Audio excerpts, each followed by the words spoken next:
Hello guys, this is Smile once again from Tech, and in this video I'll be taking you through how to create a map in Qgis. Of course, you've do some analysis, and at the end of the day what you want to do is to create a map. Do you know how to do that in Qgis? Don't worry, in this session I'll be taking you through the map composer, because it is actually that layout, that window, that's where you create your map. You add your map elements like your legend, your skill bar, your title, your note arrow, and the rest like that. So please follow me and stay tuned.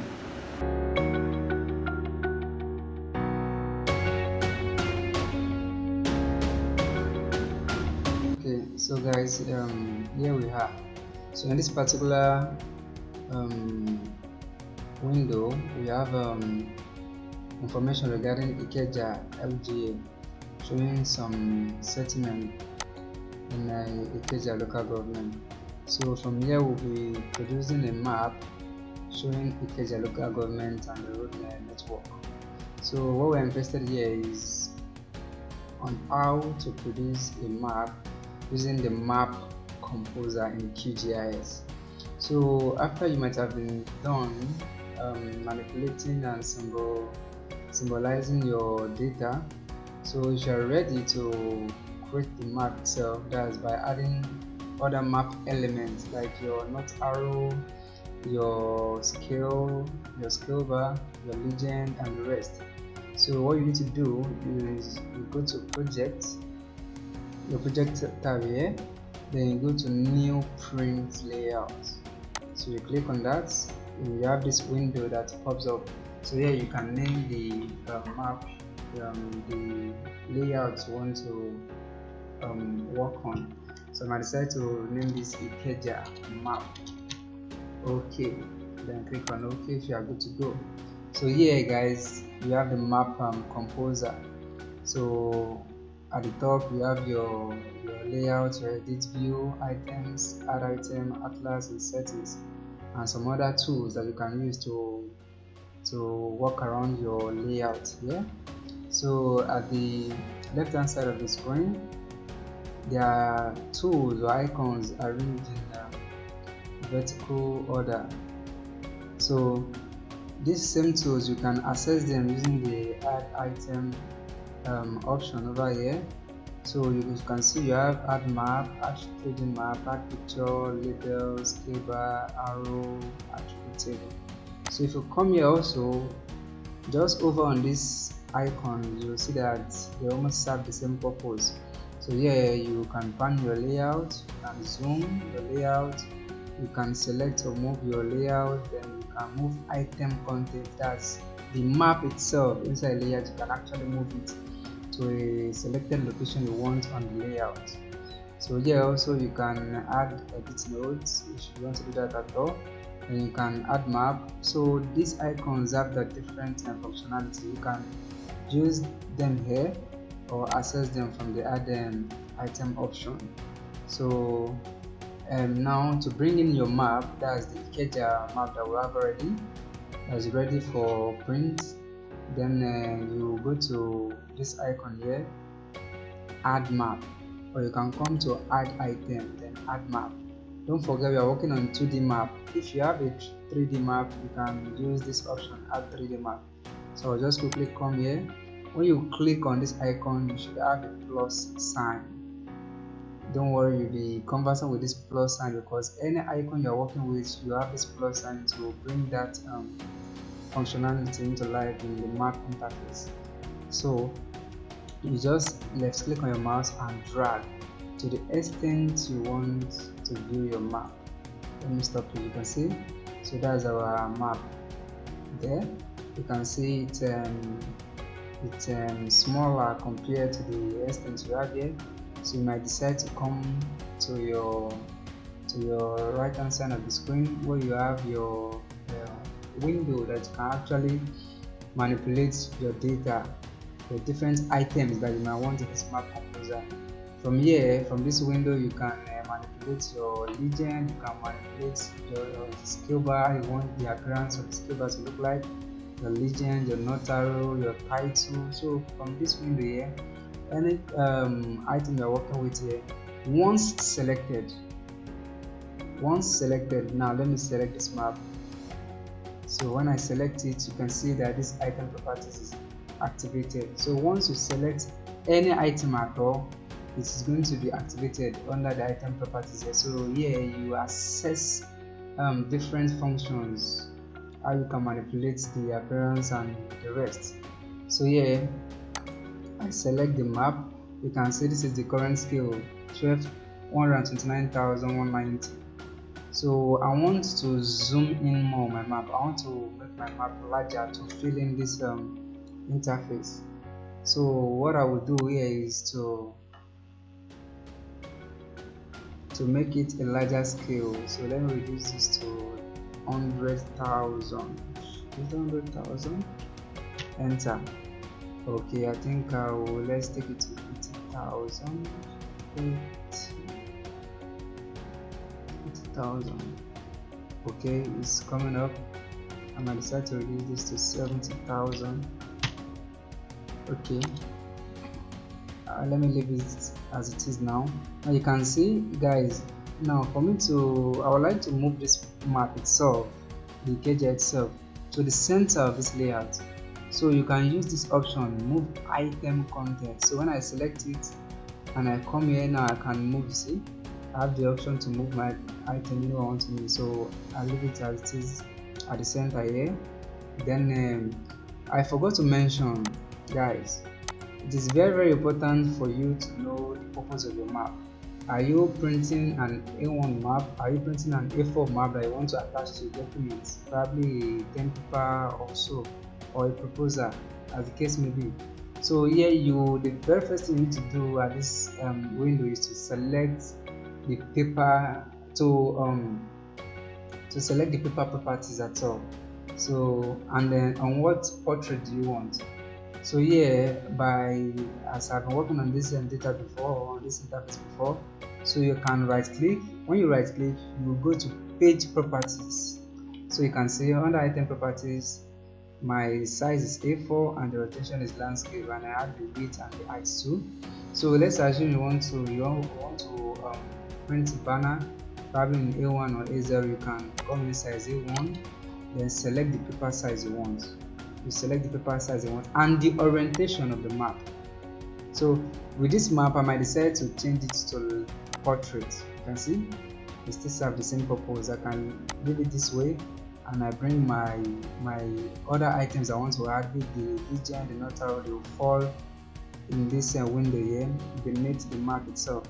So but I want to go back to using the landscape, so I'll just go back and select landscape.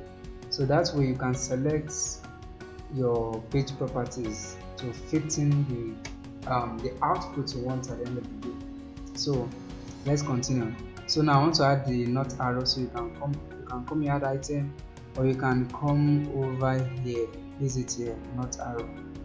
So you see you have the plus sign again, and you just drag, left click, no left click, you hold down the left click and drag to the suitable position you want. I leave it as this. You can see. So yeah, see when you select the particular item you're working with, like I told you earlier, then you can see the item properties. So it gives you the option to manipulate the appearance of that particular item you're working with. So here we are working with the not arrow. You can see. You can also, in this window too, you can select the item you want to work with. So if I click my map, you can see the map has been selected and the item properties has changed. So if I go back and click not arrow, you can see the same thing. So here I can decide to change the icon I have on my not arrow. So let me quickly do that. So I have some SVG here. SVG stands for scalable vector graphics. So I added this myself. Some I added myself, some are there by default. So I can scroll down to where I have different scale, not arrow, sorry. So then choose the one I want to use. Okay, you see you have them here. So let me use this one so you can see. So you can see the not sign itself, that's the not alphabet. So what you can do is to make the fill color black. So I'll go and make this black color. So you can see now, you can view the icon. So yeah, let's leave that. Now what next to add for a map? That will be, let's use a scale bar. So when you select the map, you can see the scale itself is 70,000, but you want to show that on the map on your output. So you can still come to add item, scale bar. Let me say I decide to add it at this particular position on the map layout. So you can see by default this is the kind of scale bar you have. But when this is highlighted or selected, when you come to item properties, you have the option to change the appearance. So here I might decide to represent this in numeric symbol. So when I select, you have the options here. So when I select numeric, you can see I have 1 to 70,000. So here you can style your scale bar. So if you select the double box, you can see what you have. Select the line, so you can see what you have. So at times I like adding to scale, but I want to show the linear scale and the other to show the representative scale, like showing the numerical scale. So let's leave this here. So one other thing I want to add is the legend. So you have the arrow and the cross sign again. Okay, so this is my legend showing the Qgis settlements, the Qgis road network, then the Qgis FG boundary. Now if you notice, there is by automatically Qgis just bring any layer that you have on your map interface to your legend here. So you have the option to remove some of those ones that you find that you don't need. So like this P Lagos, there's no need for it in our map, so we can actually remove it from the legend. It's not representing anything here. So like I said, when you select this, look at the item properties, you can add the title for your legend. So let's write legend. So if you have too much text that going beneath the layout, you might decide to wrap text, so should probably 7 characters per line, depending on you want to. Let me just use one to show what I'm trying to say. Okay, so you don't really have let's assume you have the Qgis road network and so using this wrap text is going to bring the extended characters to another line, so you have a balanced output. So here we will remove this P Lagos. How do we remove that? You come to this window here, you unselect this auto update so you can edit your legend. So here when you select this P Lagos, you might decide to come to this and use the scroll option here to scroll down. So here you can reorder your what's it called, layers. I might decide to bring this down using the down arrow. You can see that interactively it is changing here too. I decide to take it back. So depending on how you want your legend ordered, so that depends on you. So here I'm going to remove this one, so you can just use this minus sign. You can see it has been deleted. So you might decide to change the spacing and make the font bold. So when you come to font and text, you see your title font, which is the legend. You can bold this. Okay, you can see. So you also have the option to bold the. So you have these options to manipulate the appearance of your item, which is the legend here. So you can see under column, you can even click the spacing. Okay, there's a spacing here. You can even increase the spacing within your item. I think there's item spacing. Wait, I don't know if it's here. You can see, okay, legend item, you can see. So guys, you can go through that particular this particular window to explore what you can do with your different items on your map. So now let's quickly add the label. Let me see the title of the map. Let's just say Qgis local Qgis local government area. So you can see how it looks here.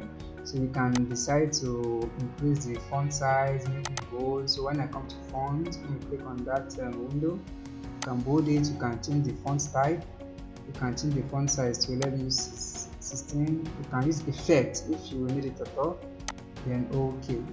You can see it looks like I might decide to use the alignment to center it, then in the middle you can see.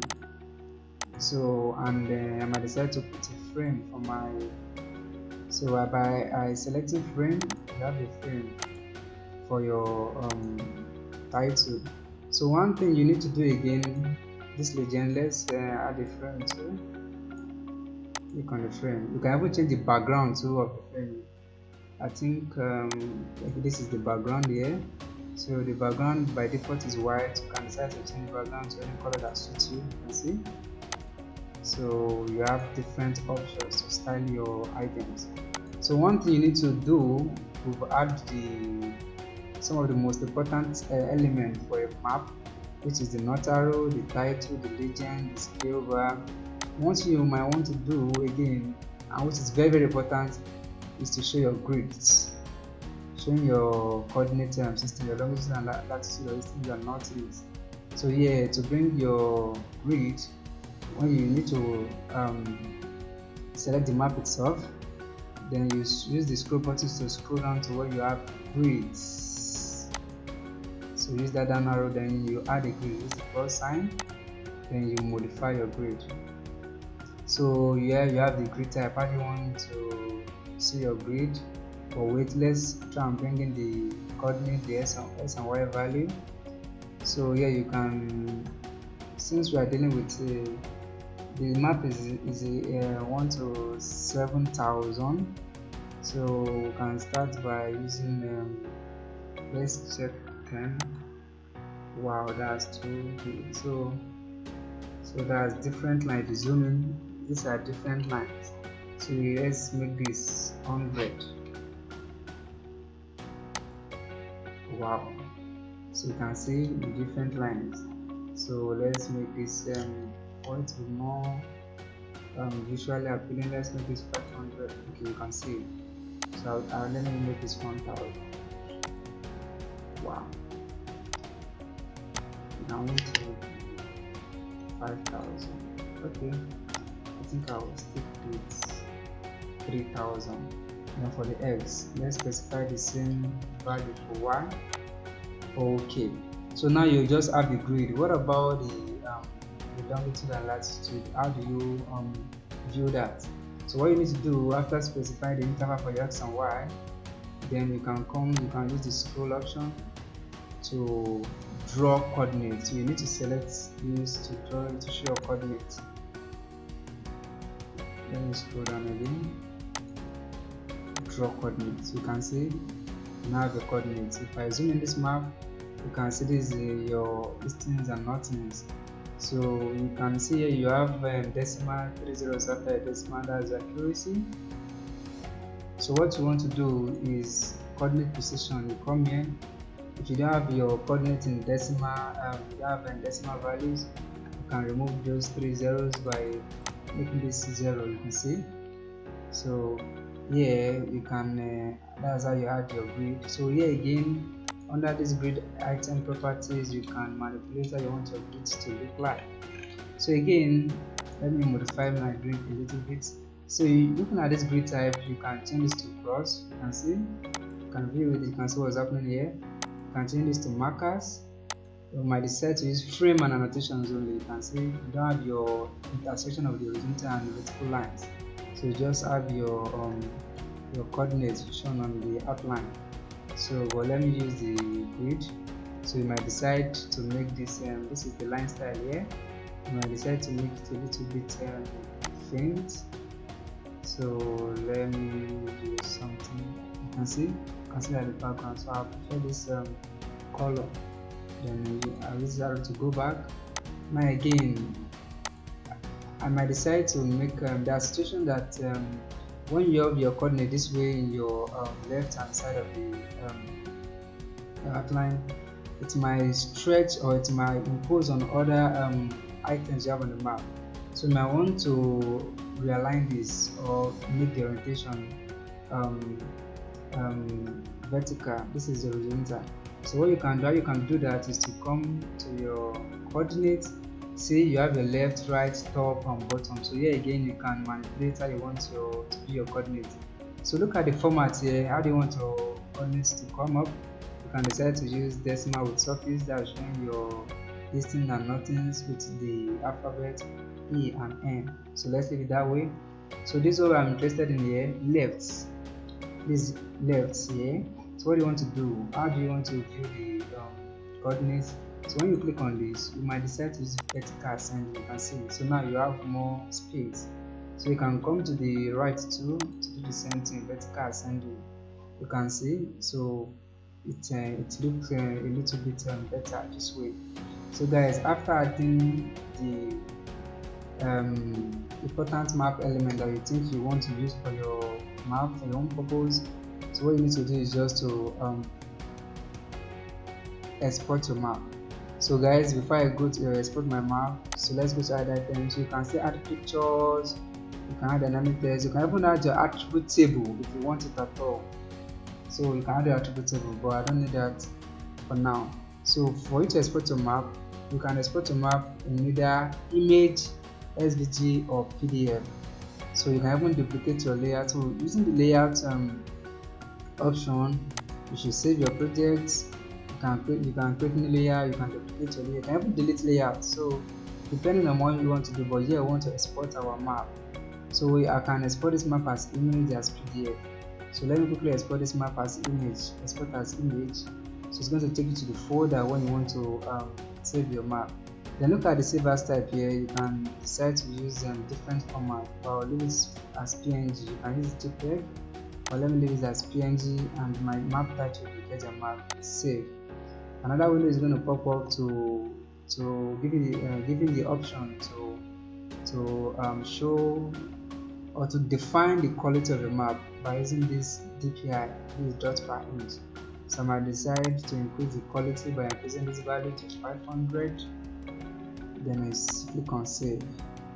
So you should have a message on the top of the screen, you see. So when you click on these 5 parts, it's going to take you to the folder where you have the map saved. So let me increase this. I think I have a preview. You can see this is your map. So you can see that there's no outline, there's no line showing the boundary. So you might want to do that. So you are viewing it here, but when you click out, you can see. So now I want to add a frame. So you scroll down, there's where you have frames. You can see frame. So you can see you now have a frame. So if I save our map as image, let's come and save it as PDF. So you can save your map as SVG too, scalable vector graphics, if you want to use it like an icon in another map or by any case as it may. So let me export it as PDF now. You can see as PDF, it took into the same folder. Let's leave it so as PDF. You don't have another option, so click on save. You can see you can export as vectors, but let me just leave it as it is. Let me click save. So you should have that message too. If our map is ready, you can see the map.pdf. So let me click again. You can see now you have your map as PDF. You can see it as PDF. So guys, that's how you make use of your map composer to output and export your map. See you later. So guys, that's all for today, and I believe now you can use the map composer for creating your map, for exporting your map either to PDF, to SVG or JPEG as the case may be. So don't forget, make sure you subscribe to our YouTube channel for more educative video, and if you have questions, please use the comment section. See you guys later. Thank you.